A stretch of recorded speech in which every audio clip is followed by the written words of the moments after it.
Down.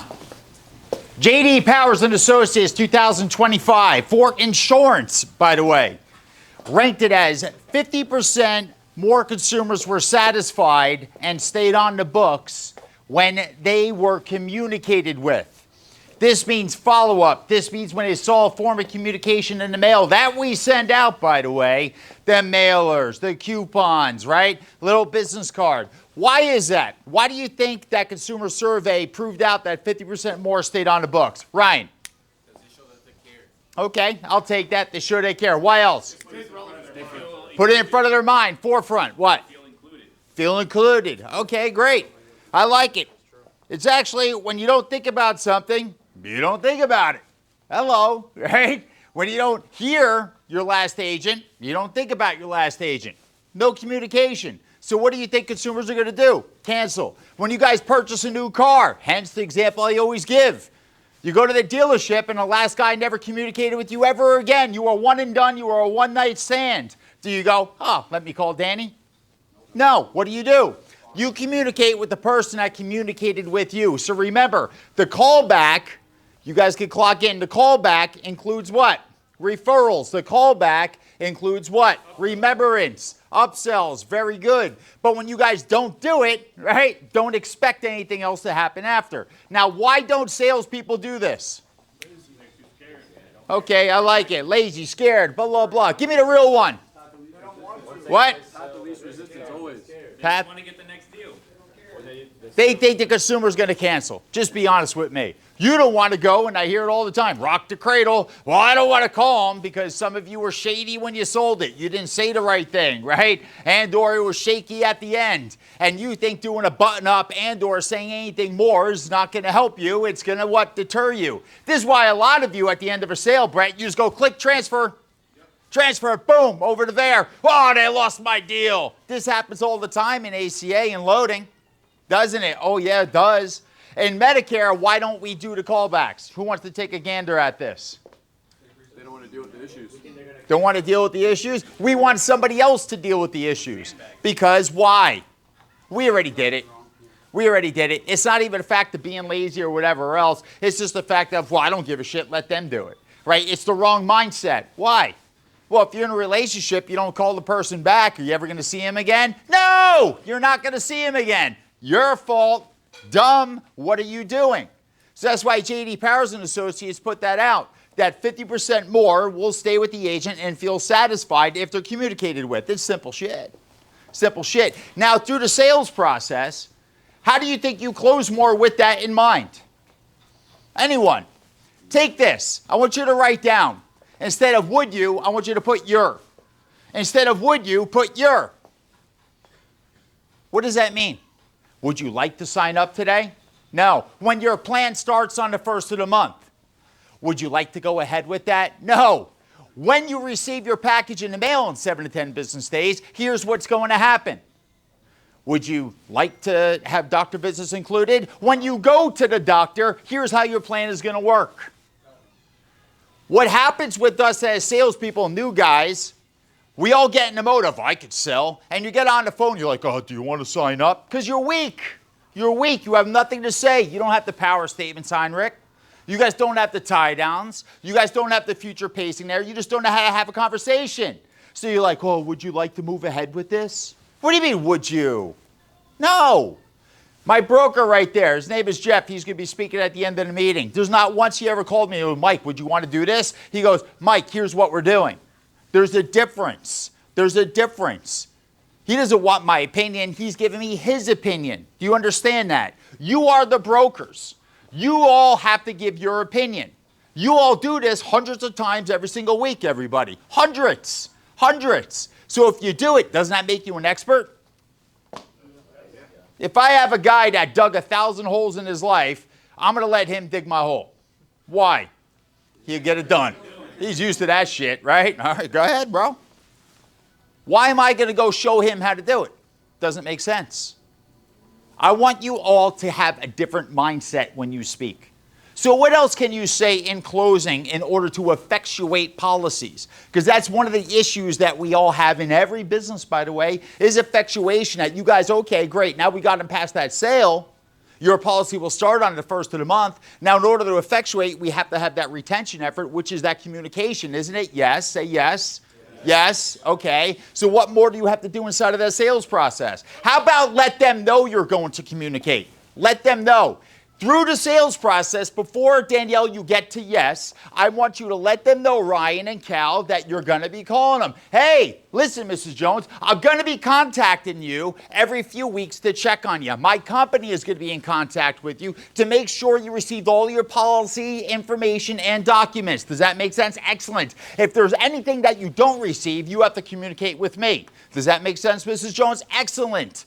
Now, from time to time, we may send you a text message and or email. We have your permission to do that. Is that correct, Ryan? Because we just want to make sure you're informed. Any plan changes, status changes, anything comes up, we want you to be in the know. Is that okay? Excellent. Because that's the kind of agency that you're dealing with. That's the kind of agent that you have on the phone. Somebody that's not going to be that one-night stand. Somebody that's not going to be the person that you speak to once and forget about ever again.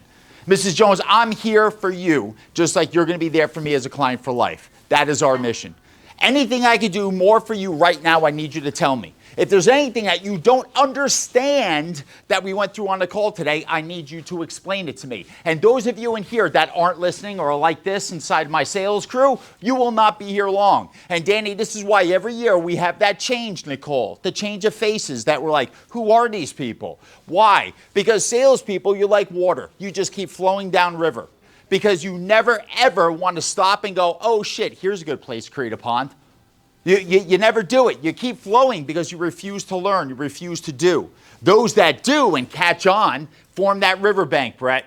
And then all of a sudden, Nicole, they start making a $4 grand, $5 grand every single week. But those that don't, you keep flowing and you blame it on everything else but yourselves. But I'm asking you, what's urban? Emotional reason to buy. What is it?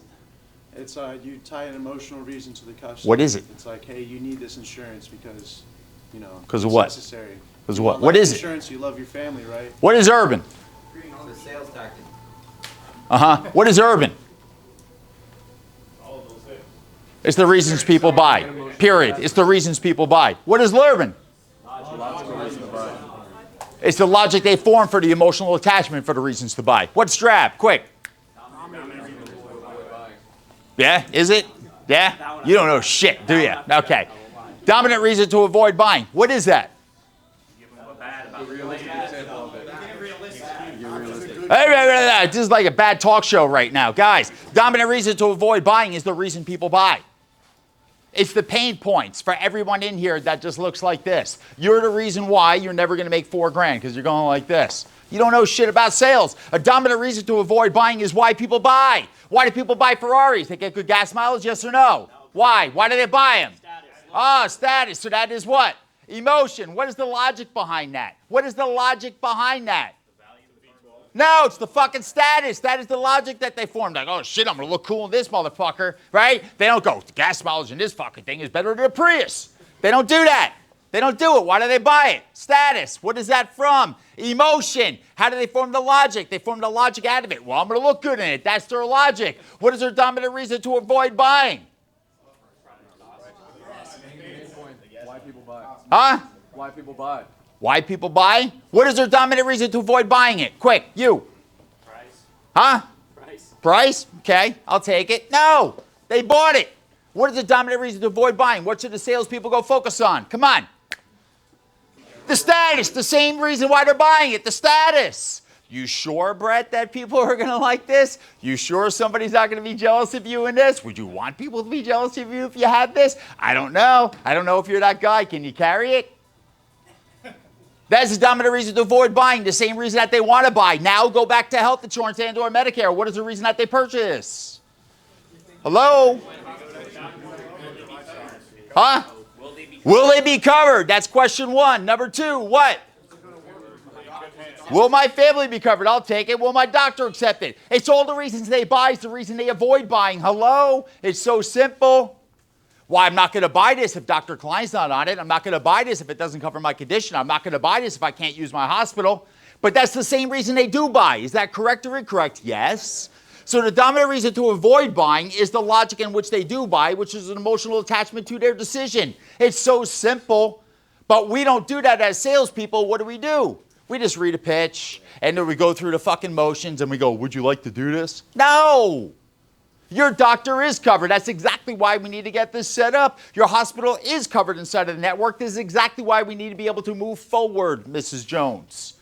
I will be calling you back, Mrs. Jones. This is exactly why you need to take down my information. So when I do call you, you remember me. Most people do. I just want to make sure. Again, the name is Michael. Here's my 800 number. Anything you need, call me back. If I'm not available, guess who is? Guess who is? 550 other people work inside my organization, Mrs. Jones. They may not be as good as me, but they will be available. And if you really need to speak with me, just give me a few minutes. I'll call you right back. Does that make sense? Excellent. We are a team now. Why do people need to hear this stuff? Hello? Wake up. They want to feel included. What else, Luke? Can't hear you. Talk loud. Answers? What else? You don't say it? You don't know it?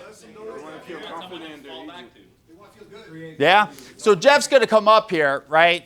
Jeff's a friend of mine, and our relationship started off hilariously. I used to bank at Truist, and Jeff was their investment advisor, I would say, of one of their branches. And I was like, get the fuck out of here with that bullshit, right? I do my own. I already have somebody else. Persistency? Holy shit, right? Jeff was persistent. And guess what I do? I follow him everywhere he goes. Why? The guy returns over 38% a year for me. 38% a year on average, right? Can't tell you how much money we make, but it is a lot. He is fucking good at what he does, but more than that, he's a relationship guy. Who calls me every week? Jeff. Who sends me funny text messages and I send him the same? Jeff, right? Who sends Billy fucking some naughty pictures? Jeff, right? Who do I go out to eat with all the time? Jeff. He's a relationship guy, but he knows in that type of business you have to be. Which brings my loyalty to Jeff, right? Which when he goes, Mike, I need more money, I don't go, how much did you lose? I go, okay, great, let's make this up. There's a difference. You guys understand that? Now go back to what we do.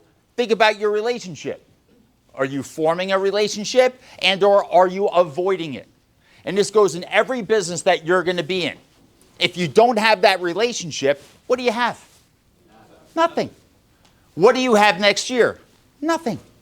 Why do you want to keep fighting for a consumer when it's going to cost you more money and more time for somebody than you already have? You see, I laugh at some of you in Medicare that you don't ask for referrals. Why not? Isn't that the easiest person to sell? Yes or no? Yes. Yeah? You come on in. Why is it easy to sell that person?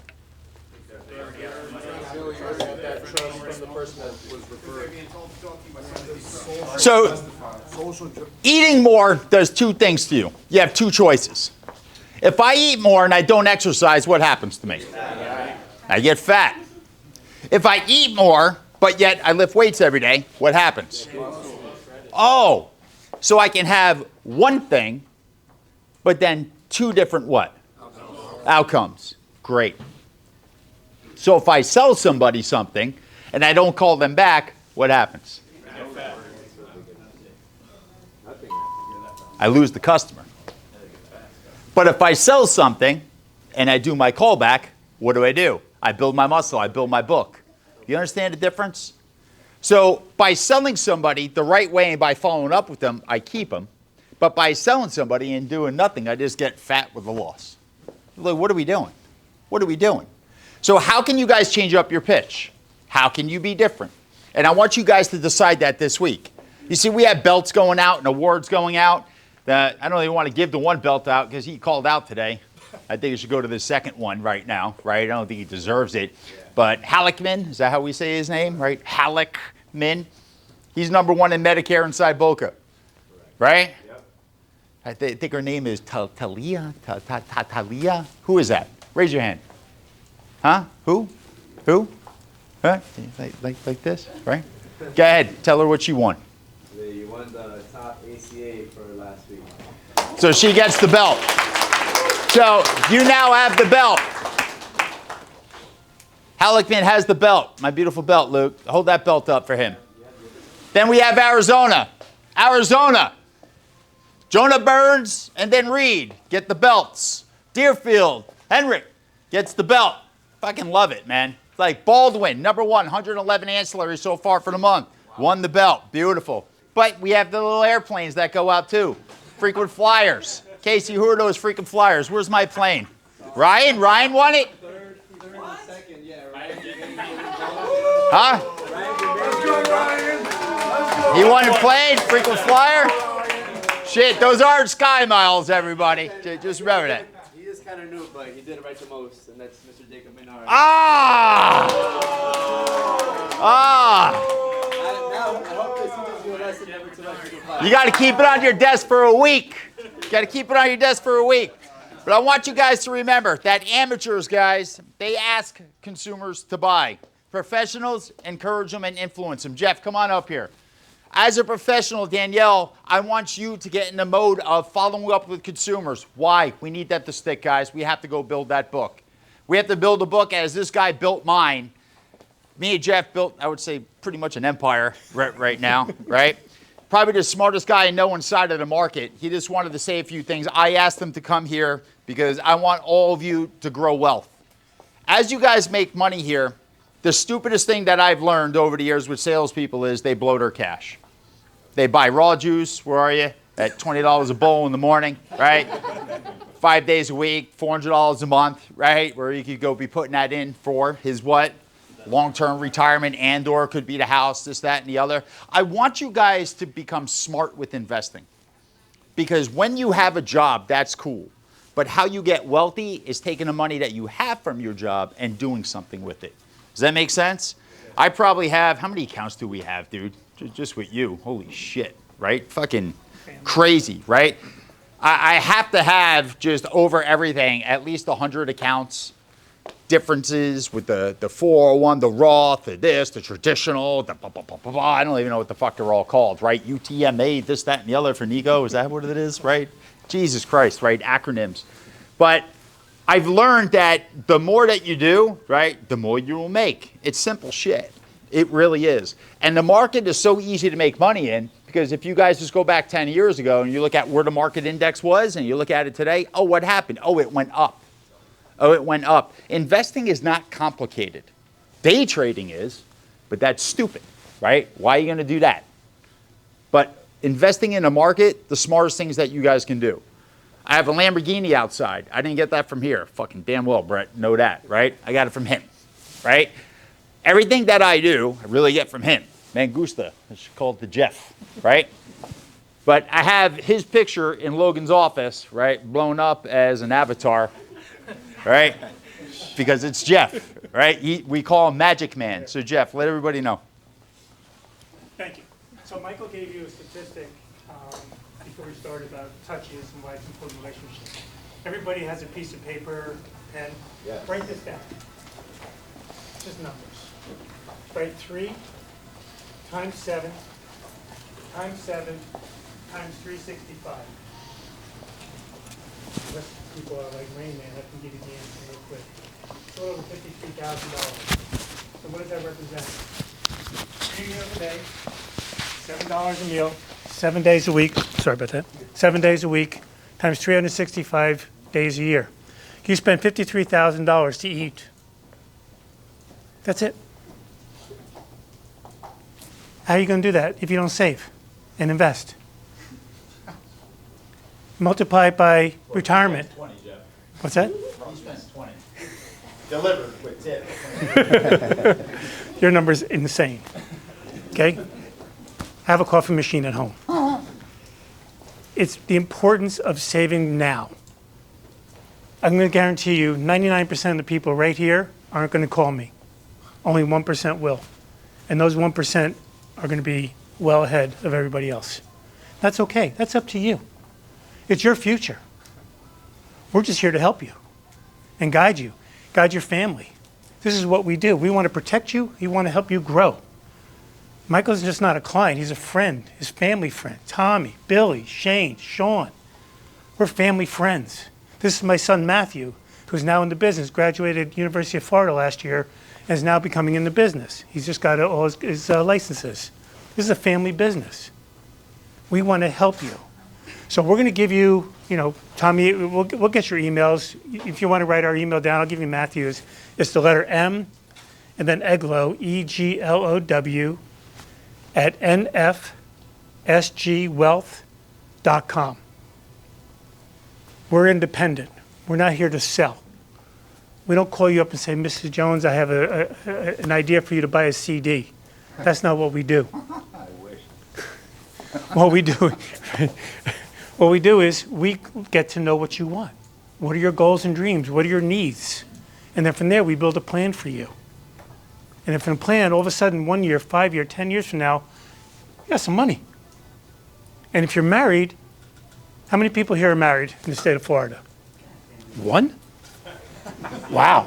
No one's really. But you're not really raising your hand. You're sort of married? Okay. 1.5. But when you get married in the state of Florida, they give you a unique protection versus other states. And we do that for clients. It's called tenants by entirety. So you're fully protected, asset protected. We want to make sure you're asset protected because every billboard you see on the state of Florida is a personal injury lawyer. They want to come after you. And we know it because our cousin's a personal injury lawyer. One of the big ones in Boca. So he teaches us what they go after. There's always somebody in the crowd. But what we can do is we want to help you guys, okay? So please call us. We'll contact, we'll reach out to you guys, but we're here for you. But don't be the 1%, the 99% that doesn't do a thing. Be the 1% that takes advantage of it. Because all of a sudden, you open up a Roth IRA with Matthew, $625 a month. That's it. You don't see it, you don't spend it. All of a sudden, 1, 3, 5, 10 years from now, you have tax-free money that's yours. When you retire, it's tax-free. It grows tax-free. Use it. Take advantage of it. And when you start making other money, then start investing other ways. Okay? Yeah, when you tell them where me and you started, it's okay. And then tell them where we are now. When I first met you, it's okay. I'm not telling them that. We probably, I don't know, 100 times bigger than where we started in 10 years. It's huge. We want to grow. This is a market right now is ripe for growing. This AI revolution is insane. We are just beginning. This is what Michael originally called it generational wealth. Invest. You're crazy not to. $600 a month. That's all it takes for a Roth IRA to open up. Easy. So I don't know what's holding people back. Don't spend it. Take a day off from the smoothies. But no, I mean, hey, skimp a little bit. All of a sudden you wake up and you're not my age, you're growing. You got some money behind you. So when you want to buy a house, you want to buy a car, you want to build a business, you have that money there for you. You're not scrambling to find out how am I going to do this. You're not spending $53,000 of your own money each year just to eat. Like I said, imagine having that just in retirement and you guys didn't save for that. So 20 years in retirement, you just spent $1 million just to eat. That's insane. So let us help you guys. Appreciate your time. I know you guys are really good. You got the greatest firm in the world I've ever seen. So please, whatever we can do to help you, thank you, Michael. Thanks, We buddy. appreciate it. So he says 100 times, and no, you don't want to tell everyone the figures, but it's a fucking lie, right? And we bounce ideas off each other every single day, just so you guys are aware, right? He tells me one, I tell him one, but that's how relationships work. That's how my relationship with all of you work and everybody here on camera over in Arizona in Deerfield. I don't just want you guys to make money here, right? And this is what the funny thing is. That everyone comes in, you think that you're just employed. No, I want you to be the best that you can be. Meaning the education, which I shove books down your throats, and you all know I do, right? The training, which I shove the information down your throats, which I know you guys get annoyed and roll your eyes. But I'll tell you what kind of an asset it is. When I have some people that leave here and go, oh, I'm gonna go do this, right? And I'm like, dude, you delivered DoorDash before you were here. It makes me smile though, because now that person's invigorated. It makes me smile when you guys come to me and go, Mike, I want more. I love that shit because I know I was able to elevate you. Even if it's 1 ounce, I was able to elevate you. But I want you guys to elevate yourselves because I can't be there throughout your whole lives. I can't be pushing you, Heinrich, throughout your whole life, or you, Dom. You guys have to make that decision. I made the decision a long time ago not to go to bed unless I learn something, unless I do something, right? I harp on it and I sweat and I get angry, just like this weekend. I was sitting there in Okeechobee and I'm just like, oh my God, all I did was fucking labor work. I was like, I can't go to sleep. The wife says, just relax. No, I can't do it. So I type shit up to fucking Logan. I always have to be doing something. I don't want to waste my life, but that's also I don't want to waste my money. So every single time I go to buy something stupid, I go, no, Jeff, I'm sending you a wire. Yes, all the time. I don't want my money to sit. I don't want to sit. Always be trying to elevate yourself. Always be trying to elevate your bank accounts. Does that make sense? Yes. Yeah? Guys, this week we have a lot to tackle. It's retention. You increase 5% of your retention, we can increase profits by 25 all the way to 90% depending upon products. What does that mean for you? More money later. Hello? Hello? More money the company makes, the more money you will make, right? The less money the company makes, the less of you will be working here. It's just the fucking mathematics, just the way it works. So I love having Bear here. I love all of you, okay? Just be nice to the bathroom. But I love it. I love having ACA, having incubation in the back. I love seeing Arizona grow by 10 to 15 people every single week. I love the energy in Deerfield. For those of you that haven't been there, go back and forth. It's incredible. New sales environment, mindsets. I love having, again, them here, new sales environment, mindsets. Guys, we have so much shit to do. It's crazy. It really is. But I need everybody at Tiago's money. I need everybody at Danielle's money. It's crazy. It's there, isn't it? It's fucking simple. All you have to do is concentrate. Does that make sense? And T, I need you investing because you can have everything. You smart with your money. This kid's very smart. Bought his own condo, everything. His dad's fucking has him fucking straight on. And go look into it. But I want you all like that mindset. Take a check, put half away. Take a check, buy yourself something to go celebrate. Make sense? But you got to make the check first. So let's hit the phone.